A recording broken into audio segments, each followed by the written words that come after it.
So can you explain like why it takes some grit? Why does it take some shucking? Because um, yeah, I mean, why can't it just be so easy?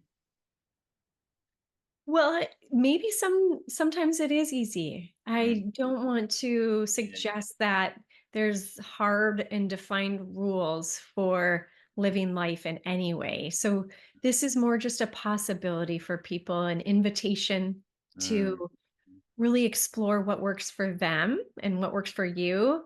mm, And for me, I guess the metaphor really works in the way that it has taken me a lot of courage to mm, find my voice. And so that part for me is what was hard, right? It's like I had minimized my voice. I had minimized my preferences. I used to be a people pleaser. I used to be a perfectionist. They still show up sometimes.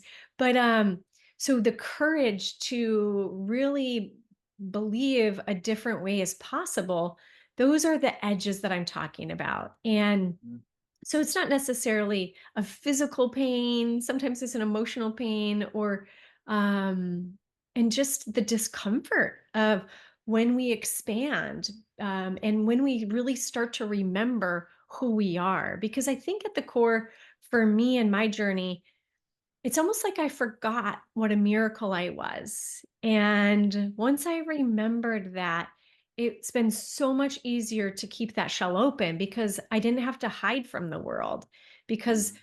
I wasn't living in shame or guilt in the way that I used to. But I'm still human, still pops up, but a lot less than it used to. So that's really the invitation is really for each person to find what path works for them and change the path when it needs to be changed too, because what worked at one point of your journey may need to evolve as you evolve.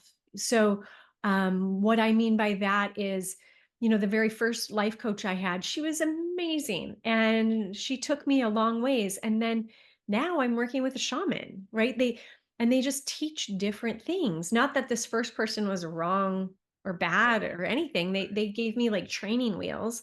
And then right, this person's giving me a different type of tool. And right. it's for me, it's just a collection of all the things that work to make me feel whole, complete, miraculous.